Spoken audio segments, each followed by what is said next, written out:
അപ്പൊ അവിടെ ചെയ്യാറായിട്ട് മീനും കൊണ്ട് ചേട്ടൻ ആദ്യമായിട്ടാണ് വിളിക്കുന്നത്. 49 കൊല്ലമായിട്ട് മീൻ 41. ഇനി ഈ വാല് വക മതിയോ? വാല് വേണ്ട, ഇത് മതി. ഇതെന്തൊരു മീനാ? സ്രാവാ? വാളാ?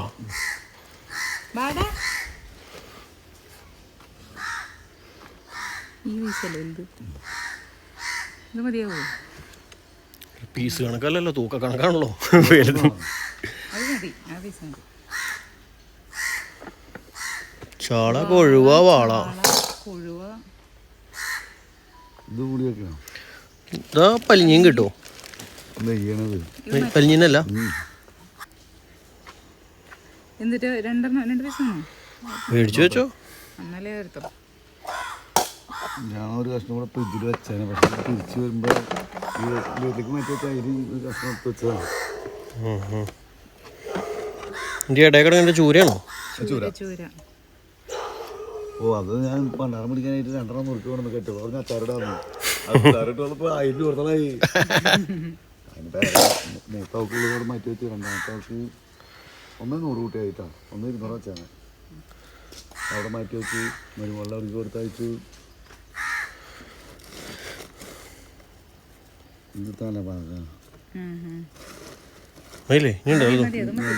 ഇഷ്ടം പോലെ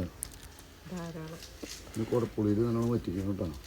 ആ വെട്ടുമീൻ നല്ല നെയ്യ അതിലിട്ടാ മതിയാ. സാജിപ്പോളിന്റെ പാപ്പൻ്റെ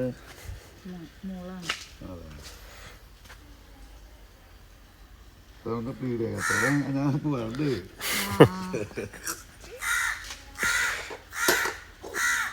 അപ്പോൾ 240, 24, 264, 260, 360. ഇവിടെ അന്നമനട ജംഗ്ഷനിൽ ബസ് സ്റ്റാൻഡിൻ്റെ ഓപ്പോസിറ്റായിട്ട് കുറേ ആൾക്കാർ ഇരിക്കേണ്ട കേട്ടോ. അപ്പോൾ എനിക്കും കിട്ടി അങ്ങനെ 2 പേരെ. അപ്പോൾ സൈക്കിൾ അവിടെ കൊണ്ടുവയ്ക്കാൻ പോയേക്കാം, സൈക്കിൾ വെച്ചിട്ട് വരും. സ്റ്റീവോ വാ. അയ്യോ, അതെടുത്തെറിയല്ലേ.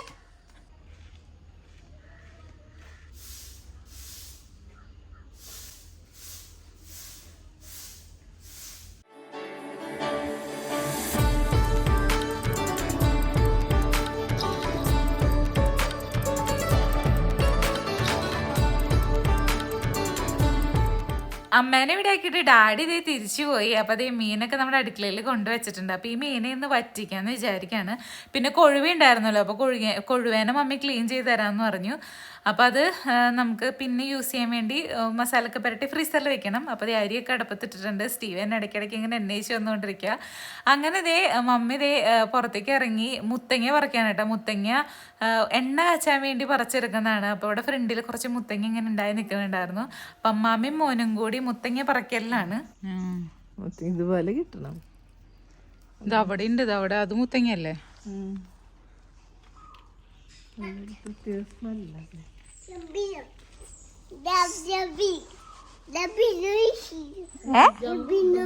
എന്നാ ജമ്പേ വേഗം, ഞാൻ കേറിട്ട് ജമ്പേ, സൂക്ഷിച്ച് ജമ്പയാണ് കേട്ടാ.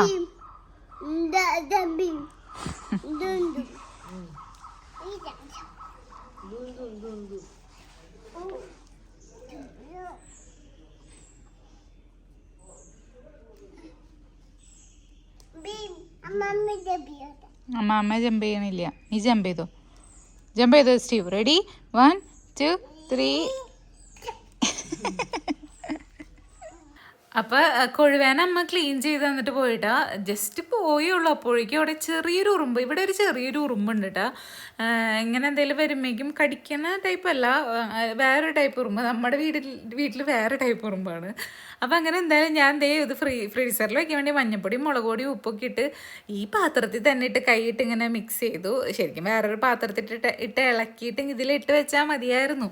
ഞാൻ വിചാരിച്ചു നമുക്ക് സിമ്പിളായിട്ടൊക്കെ മിക്സ് ചെയ്യാൻ പറ്റുന്നു. പക്ഷെ കുഴപ്പമൊന്നുമില്ല. ഞാൻ എങ്കിലേക്കോ കൈയൊക്കെ ഇട്ട് ഇങ്ങനെ ഇളക്കി മസാലേനൊക്കെ പുരട്ടി വെച്ച് ഇതാക്കിയിട്ടുണ്ട്. അപ്പോൾ ഇനി നേരെ ഇത് ഫ്രീസറിലേക്ക് പോട്ടെ. അത് കഴിഞ്ഞിട്ട് ഇനി മീനെ ഒന്ന് കട്ട് ചെയ്തെടുക്കണം. നമ്മുടെ വാള ഉണ്ടല്ലോ, അപ്പോൾ അതിനൊന്ന് കട്ട് ചെയ്തെടുക്കാനുള്ള പരിപാടികളാണ് നെക്സ്റ്റ്. എൻ്റെ കത്തിക്ക് എത്രത്തോളം മൂർച്ചയുണ്ടെന്ന് എനിക്ക് അത്ര വലിയ ഇതില്ല. ഞാൻ സ്ഥിരം യൂസ് ചെയ്തുകൊണ്ടിരുന്ന എൻ്റെ കത്രിക ഒടിഞ്ഞു പോയായിരുന്നു കേട്ടോ. പിന്നെ ഈ മീൻ നല്ല നെയ്യുണ്ടായിരുന്നു, പിന്നെ നല്ല ഫ്രഷ് മീനായിട്ട് എനിക്ക് ഫീൽ ചെയ്തു. പിന്നെ ഈ എല്ലിൻ്റെ ഭാഗമൊക്കെ വരുമ്പോൾ അത്രയും ഇതില്ല, കത്തിക്ക് അത്രയും പവറില്ല. കത്തിയൊക്കെ ഇനി മേടിക്കണം. അപ്പോൾ ഞാൻ പിന്നെ എനിക്കങ്ങനെ കടയിലൊന്നും പോകാനോ ടൈം കിട്ടിയിട്ടില്ല, അല്ലെങ്കിൽ ഓൺലൈനിൽ നിന്ന് മേടിക്കുക അങ്ങനെ എന്തെങ്കിലും ചെയ്യണം. പിന്നെ നമ്മുടെ വീട്ടിൽ വെയിറ്റുള്ള കത്തി അത് കൊണ്ടുവന്നിട്ടുമില്ല. അപ്പം അങ്ങനെ അതേ മീനെ കട്ട് ചെയ്തുകൊണ്ടിരിക്കുകയാണ്. പിന്നെ ഇത് ചേട്ടൻ പറഞ്ഞ പോലെ തന്നെ നമുക്ക് കുടംപുളി ഇട്ട് വറ്റിക്കാം. അപ്പോൾ അത്യാവശ്യം നല്ല നെയ്യ് ഉണ്ടായിരുന്നു, കട്ട് ചെയ്യാനും നല്ല സുഖം ഉണ്ടായിരുന്നു കേട്ടോ. ഫ്രഷ് ആയതുകൊണ്ടായിരിക്കാം നല്ല സിമ്പിളായിട്ട് കട്ട് ചെയ്ത് ചെയ്യാൻ പറ്റി. പിന്നെ മുള്ള് വന്ന ഭാഗങ്ങളിൽ മാത്രം ഒന്ന് അടിച്ച് അങ്ങനെ ഒന്ന് അടിച്ച് മീൻസ് ഇത്തിരി പ്രഷർ കൊടുക്കേണ്ട ആവശ്യം വന്നുള്ളൂ. ശരിക്കും നല്ല കത്തിയാണെങ്കിൽ ഇതിൻ്റെ ഒന്നും കുഴപ്പമൊന്നും അതിൻ്റെ ഒന്നും ആവശ്യമില്ല, നമുക്ക് സാധാരണ പോലെ കട്ട് ചെയ്യാം. അപ്പം എന്തായാലും ഞാൻ വിചാരിച്ച രീതിയിൽ നമ്മുടെ മീനൊക്കെ കട്ട് ചെയ്ത് കിട്ടുന്നുണ്ട്. അപ്പം അതേ നമ്മുടെ മീനെ ഞാൻ കട്ട് ചെയ്തുകൊണ്ടിരിക്കുകയാണ്. മഞ്ഞ കളർ നെയ്യാണോ? ആ, ഇത് ഈ സൈഡ് നിറച്ച് നെയ്യായിരുന്നു. ഒരു സൈഡ് ഇതിങ്ങനെ വട്ടത്തിൽ ഇങ്ങനെ കട്ട് ചെയ്യണം. കത്തിക്ക് മൂർച്ചയുണ്ടെങ്കിൽ ചതഞ്ഞു പോകും. കത്തിക്ക് എത്ര മൂർച്ചയില്ലെങ്കിൽ അത് ചതഞ്ഞു പോകുള്ളൂ വെറുതെ. അപ്പൊ ഇങ്ങനെ മുറിച്ചിട്ട് എന്നാ അങ്ങനെയാണെങ്കിൽ അങ്ങനെ തന്നെയല്ലേ, കത്തിയൊന്നും മൂർച്ച വെപ്പിക്കണായിരുന്നു. ശരിക്കും വട്ടത്തിലല്ലേ കട്ട് ചെയ്യണ്ടേ? കത്തിക്ക് മൂർച്ചയില്ലെങ്കിൽ അത് ചതഞ്ഞു കൂടി ഇങ്ങനെ പൊടിഞ്ഞു പോകും. ഇപ്പോഴും പൊടിഞ്ഞു പോകും.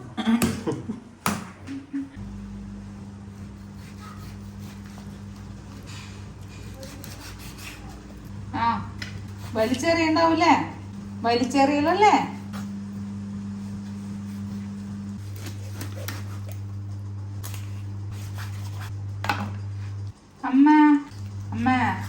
അമ്മ ഒന്ന് വരുമോ? ചിരിച്ചാ കയ്യിലിടോ? പിന്നെ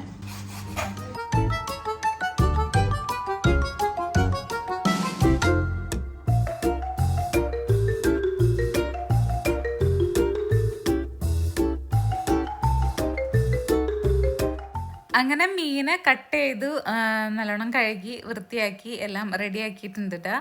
അപ്പം ഞാൻ കറി വയ്ക്കാൻ വേണ്ടി കുടംപുളി വെച്ചിട്ടാണ് വറ്റിക്കണമെന്ന് വിചാരിച്ചേക്കണം. അപ്പോൾ അതുകൊണ്ട് ഞാൻ കുറച്ച് ആവശ്യത്തിനുള്ള കുടംപുളി എടുത്തു. ഇത് പുതിയ കുടംപുളിയാണ് കേട്ടോ. അപ്പോൾ ഇതിൻ്റെ പുളി എത്രത്തോളം ഉണ്ടെന്ന് എനിക്ക് അറിയില്ല. എന്തായാലും ഞാൻ 3-4 കുടംപുളി എടുത്തു. അത്യാവശ്യം നല്ല വലിപ്പമുണ്ടായിരുന്നു. അപ്പോൾ അത് ഞാൻ ഒന്ന് കട്ട് ചെയ്തിട്ട് ഒന്ന് വെള്ളം ഒഴിച്ചിട്ട് കറിയിൽ എത്രത്തോളം വെള്ളം വേണോ അത്ര തന്നെ വെള്ളം ഒഴിച്ചിട്ട് ഞാൻ നല്ലോണം തിളപ്പിക്കുകയാണ്. അപ്പോൾ അതിൻ്റെ പുളി പെട്ടെന്ന് അങ്ങോട്ട് ഇറങ്ങും. അപ്പോൾ കറി വയ്ക്കുമ്പോൾ പെട്ടെന്ന് ഉപ്പും പുളിയൊക്കെ പെട്ടെന്ന് പിടിക്കുന്ന പോലെ എനിക്ക് തോന്നിയിട്ടുണ്ട് കേട്ടോ. അപ്പം അങ്ങനെ അതേ ഇതിവിടെ കിടന്ന് തിളക്കട്ടെ. അപ്പോഴേക്കും ഞാൻ മീനെ ഞാൻ കഴുകിയൊക്കെ വൃത്തിയാക്കിയായിരുന്നു. അത്യാവശ്യം നല്ല നെയ്യുണ്ട്, അങ്ങനെ ഇളകി പോണ നെയ്യാണെന്നൊന്നും എനിക്കറിയില്ല. എന്തായാലും കട്ട് ചെയ്യാനൊക്കെ നല്ല സുഖം ഉണ്ടായിരുന്നു. അപ്പം അങ്ങനെ അതേ കുറച്ച് മഞ്ഞൾപ്പൊടിയും ലേശം ഇടണുള്ളൂ, മുളക് പൊടിയാണെങ്കിലും കുറച്ച് ഇടണുള്ളൂ. പിന്നെ മീനിലേക്ക് ആവശ്യമായിട്ടുള്ള ഉപ്പും കൂടി ഇട്ട് ഞാനൊന്ന് മിക്സ് ചെയ്ത് അങ്ങനെ വെക്കുകയാണ്. കാരണം ബാക്കി ഇതിലേക്ക് ആവശ്യമായിട്ടുള്ള ഉള്ളിയും ഇഞ്ചിയും വെളുത്തുള്ളിയും എല്ലാം ഒന്ന് ക്ലീൻ ചെയ്യണ സമയമാകുമ്പോഴേക്കും ഈ മീനിലേക്കുള്ള ഉപ്പും ഒക്കെ കറക്റ്റായിട്ട് കിട്ടും. അല്ലെങ്കിൽ ചില സമയത്ത് നമ്മൾ ഉപ്പും പുളിയൊന്നും പിടിക്കില്ല കറിയിൽ, അല്ലെങ്കിൽ വൈകുന്നേരമൊക്കെ എടുക്കുമ്പോൾ കറിക്ക് ഇച്ചിരി കൂടി ടേസ്റ്റ് വരുള്ളൂ. അപ്പം മീനിലേക്കൊക്കെ ഒന്ന് ഉപ്പ് പിടിച്ചോട്ടെ എന്ന് വിചാരിച്ചിട്ട് അങ്ങനെ മിക്സ് ചെയ്ത് വെക്കണതാണ്. കാരണം ഞാൻ എപ്പോഴും കറി വയ്ക്കുമ്പോൾ ഞാനിങ്ങനെ എപ്പോഴും ഇങ്ങനെ ഒന്നും മിക്സ് ചെയ്ത് വെക്കാറില്ല. ഞാനിങ്ങനെ പച്ചനെ തന്നെ നമ്മൾ കറിയിലേക്ക് മസാലയിലേക്കൊക്കെ ഇടും. പിന്നെ അതവിടെ തിളച്ച് മറിഞ്ഞ് അത് ഒന്ന് റെഡിയായി ശരിക്കും ഏറ്റവും കൂടുതൽ ടേസ്റ്റ് വരാൻ മീൻകറി അടുത്ത നേരമോ അല്ലെങ്കിൽ പിന്നത്തെ നേരമൊക്കെ എടുക്കുമ്പോൾ അല്ലേ. അപ്പം ഞാനങ്ങനെ കൊടുക്കുമ്പോൾ സന്നേട്ടൻ പറയാറുണ്ട്, കറി വെക്കുന്നത് ഇപ്പം കഴിക്കാനുള്ളതാണെങ്കിൽ അതിലേക്കുള്ള എല്ലാ പുളിയും ഉപ്പും ഇപ്പം തന്നെ പിടിച്ചിട്ടുണ്ടാകണമെന്ന് എപ്പോഴും എന്നോട് പറയാറുണ്ട്. അപ്പോൾ ഞാൻ വിചാരിച്ചു എന്നാൽ ഉപ്പും പുളി അങ്ങോട്ട് പിടിക്കട്ടെ എന്ന് വിചാരിച്ചിട്ട് അങ്ങനെ ഇതൊക്കെ പുരട്ടി വെച്ചതാണ് കേട്ടോ. അപ്പോൾ ഇനി വേഗം മമ്മി അതിനിടയിൽ സ്റ്റീവിൻ്റെ അടുത്ത് ഇരിക്കുകയാണ്. മാതള നാരങ്ങയൊക്കെ ഉണ്ടായിരുന്നതും ഒക്കെ അങ്ങനെ ക്ലീൻ ചെയ്തൊക്കെ അങ്ങനെ മണിയൊക്കെ അടർത്തി തന്നെ. എനിക്ക് ഭയങ്കര മടിയായിട്ടുള്ള ഒരു പരിപാടിയാണ് മാതള നാരങ്ങയുടെ കുരു ആ ഒരു അടർത്തി എടുക്കുക എന്നുള്ളത്. കാരണം നമ്മുടെ കയ്യുമ്പോൾ അതിൻ്റെ ഒരു കളറൊക്കെ വരുമല്ലോ. അപ്പം അതുകൊണ്ടാണ് കുഴപ്പമില്ല. പക്ഷെ പണ്ടൊക്കെ എനിക്ക് ഒട്ടും പറ്റില്ലായിരുന്നു, കാരണം കയ്യുമ്പോൾ ഇങ്ങനെ കളർ വരുമല്ലോ എന്നുള്ളൊരു ഇതുണ്ട്. പിന്നെ അതേ മമ്മി വരുമ്പോൾ ഞാൻ കൊടുക്കണ ഒരു പണികളിൽ ഒരു പണിയാണ് ഇങ്ങനത്തെ കാര്യങ്ങളൊക്കെ. കാരണം എനിക്ക് പറ്റാത്ത കുറച്ച് ഐറ്റംസ് ഉണ്ടാവുമല്ലോ, അതൊക്കെ ഞാൻ കൊടുക്കും. അപ്പോൾ അതെ ഞാൻ ചെറിയുള്ളി ക്ലീൻ ചെയ്തെടുത്തു, ഇഞ്ചി ക്ലീൻ ചെയ്തെടുത്തു. അപ്പം അതിനൊക്കെ ഒന്ന് ജസ്റ്റ് ഒന്ന് ചതച്ചെടുക്കാണ് കേട്ടോ. എന്തായാലും ഈ ചതയ്ക്കണ ഇത് എനിക്ക് ഭയങ്കരമായിട്ട് ഇഷ്ടപ്പെട്ടു. കാരണം എന്താണെന്ന് വെച്ച് കഴിഞ്ഞാൽ കുറേ ഐറ്റംസ് നമുക്ക് കൊള്ളും. അല്ലെങ്കിൽ എൻ്റെ കയ്യിലുണ്ടായിരുന്ന ഒരലെന്ന് പറയുന്നത് ചെറുതാണ്. അപ്പോൾ കുറച്ച് വെച്ചിട്ട് നമ്മൾ ചതച്ചിട്ട് അത് മാറ്റി വയ്ക്കണം, വീണ്ടും കുറച്ച് ചതച്ചിട്ട് മാറ്റി വയ്ക്കണം. ഇപ്പം ഇതിൽ അതിൻ്റെ ആവശ്യം എനിക്ക് വരണില്ല. എല്ലാം കൂടി ഇട്ടിട്ട് നമുക്കൊന്ന് ചതച്ചാൽ അതിനുള്ള സ്പേസ് ഉണ്ട്. പിന്നെ ഞാൻ സർക്കിളിലുള്ള ഒരു ടൈപ്പായിരുന്നു നോക്കിയായിരുന്നു, ഇച്ചിരി കുഴിയുള്ള ടൈപ്പ്. പക്ഷെ എനിക്കത് കിട്ടിയായിരുന്നില്ല. ഞാനന്ന് കൊരട്ടിപ്പള്ളിയിൽ പെരുന്നാളിന് പോയപ്പോൾ നോക്കിയായിരുന്നു. അപ്പം നമ്മുടെ വീട്ടിലുള്ള പോലത്തെ തന്നെ, ഏകദേശമുള്ള പോലത്തെ തന്നെ കാണണേ. അപ്പോൾ പിന്നെയാണ് ഞാനിങ്ങനെ ഓൺലൈനിൽ നോക്കിയപ്പോൾ ഇങ്ങനെ ഇത് കണ്ടേ. എന്തായാലും എനിക്കത് നല്ല യൂസ്ഫുള്ളായിട്ട് തോന്നിയിട്ടാണ്. പിന്നെ അത്യാവശ്യം നല്ല വെയിറ്റ് ഉണ്ട്. അതിൻ്റെ നമുക്ക് ക്ലീൻ ചെയ്യാനാണെങ്കിലും അതെടുത്ത് കഴുകി കൊണ്ടുപോകാൻ, എടുത്തിട്ട് വൃത്തിയാക്കി കൊണ്ടുപോകാന്ന് പറയുന്നത് അത് ഇച്ചിരി വെയിറ്റുള്ളൊരു പരിപാടിയാണ്. അത് മാത്രമേ എനിക്കൊരു ഇതായിട്ട് തോന്നിയിട്ടുള്ളൂ. അല്ലെങ്കിൽ നമ്മൾ തുടച്ച് വൃത്തിയാക്കി അങ്ങനെ എടുക്കണം, അങ്ങനെയാലും ചെയ്യാം. പക്ഷെ ഞാൻ എപ്പോഴും കഴുകാൻ വേണ്ടി എടുക്കും അങ്ങനെ. അപ്പോൾ അതേ എന്തായാലും ഞാൻ ഉള്ളിനൊക്കെ ഒന്ന് ചതച്ച് ഒന്ന് റെഡിയാക്കി എടുക്കാനിടാം. പിന്നെ ഒരു 3-4 അല്ലി വെളുത്തുള്ളിയും കൂടിയും ഇതിലേക്ക് ഇടണം.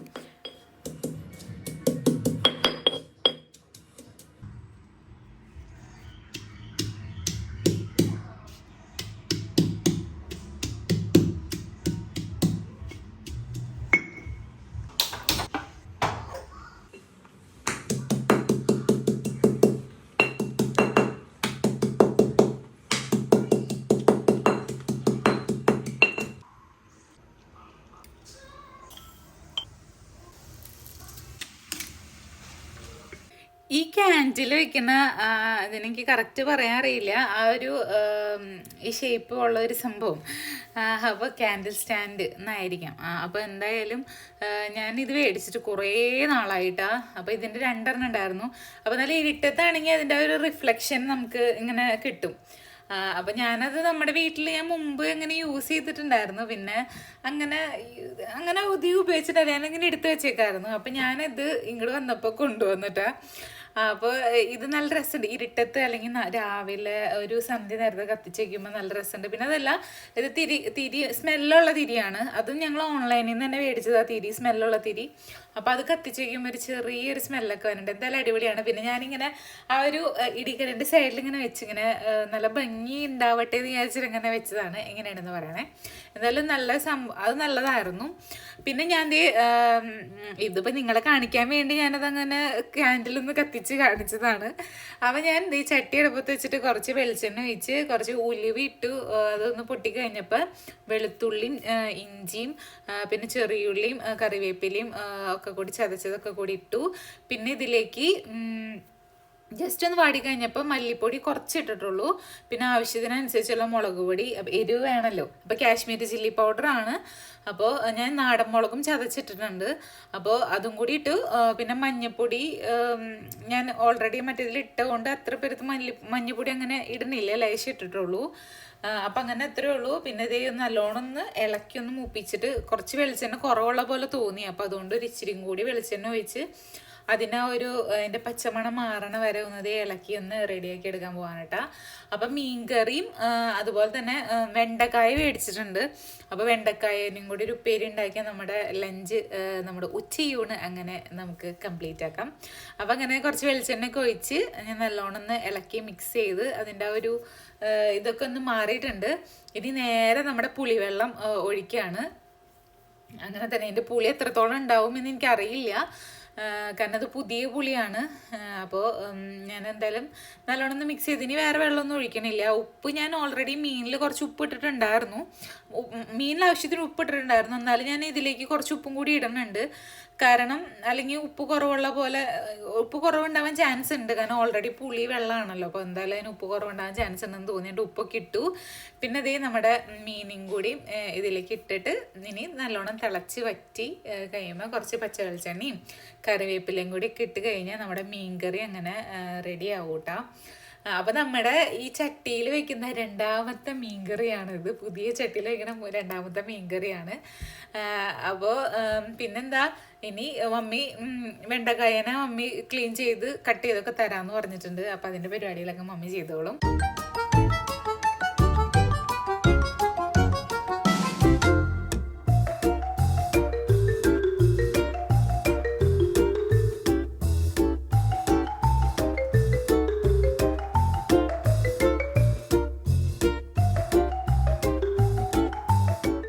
അങ്ങനെ ഇതേ വെണ്ടക്കായൊക്കെ കട്ടിങ് ഒക്കെ കഴിഞ്ഞ് ഇതേ കുറച്ച് വെളിച്ചെണ്ണ വെച്ച് കടുകും കുറച്ച് വെളുത്തുള്ളിയൊക്കെ ഇട്ടു. പിന്നെ വെണ്ടക്കായിൽ നല്ല നാടൻ മുളക് തന്നെയാണ് കേട്ടോ കട്ട് ചെയ്തിട്ടേക്കണത്.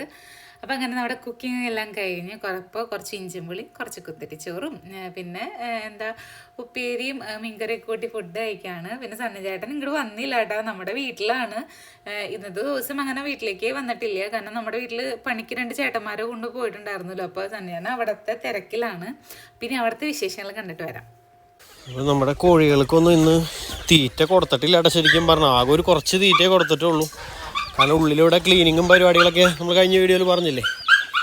അപ്പം അതിൻ്റെ പേരിൽ എല്ലാവരും പിന്നാലെ വരണ്ട, പോയിക്കോ പോ. ഉള്ളിൽ നമ്മുടെ ക്ലീനിങ് ഇവിടെ വരെ ആയിട്ടുണ്ട്. ആ റൂമിൻ്റെ ഉള്ളിലത്തെ സാധനങ്ങളൊക്കെ പുറത്തേക്ക് എടുത്ത് ഇറക്കിയേക്കാണ്. അതിൻ്റെ ഉള്ളിലത്തെ കാഷ്ടമൊക്കെ കോരി ചാക്കിലാക്കി മാറ്റി.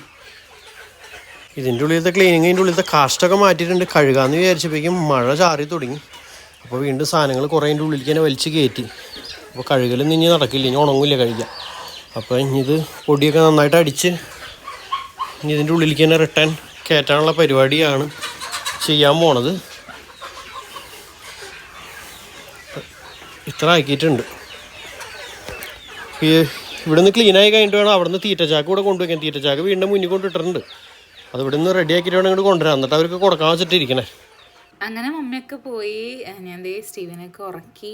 അപ്പോൾ ഇനി 2 ദിവസം മുമ്പ് പായസം ഉണ്ടാക്കണം. ഗ്രേസിനിപ്പോൾ പായസക്കൊതി വന്ന് തുടങ്ങിയിട്ടുണ്ട്. അപ്പയുടെ പോലെ പായസം ഉണ്ടാക്കണം എന്ന് പറഞ്ഞിട്ട് സേമിയ മേടിച്ചായിരുന്നു. അപ്പോൾ ഞാൻ പായസം ഉണ്ടാക്കിക്കൊണ്ടിരിക്കുക. അപ്പോൾ ഗ്രേസിന് കുറച്ച് നേരം കഴിയുമ്പോൾ ഗ്രേസ് എത്തുന്ന സമയമാവും. അപ്പോഴേക്കും എൻ്റെ പായസം ഉണ്ടാക്കലൊക്കെ തീർക്കണം. അപ്പോൾ അതിനുള്ള പണിപ്പുരയിലാണ്. പിന്നെ വൈകുന്നേരത്തേക്കുള്ള ചോറ് ഞാൻ വീണ്ടും വെച്ചു. ഇനി കറിയൊന്നും വേറെ വെക്കേണ്ട ആവശ്യമില്ലല്ലോ. അപ്പോൾ ഇനി ബാക്കി കുറേ പരിപാടികളുണ്ട്. അപ്പോൾ ഞാൻ വീഡിയോ അവസാനിപ്പിക്കാനായിട്ടാണ്. അപ്പോൾ ബാക്കി വിശേഷങ്ങൾക്ക് നമുക്ക് അടുത്ത വീഡിയോ കാണാം. അപ്പോൾ നിങ്ങളുടെ അഭിപ്രായങ്ങളൊക്കെ കമൻറ്റ് ചെയ്തോളൂ. ബൈ.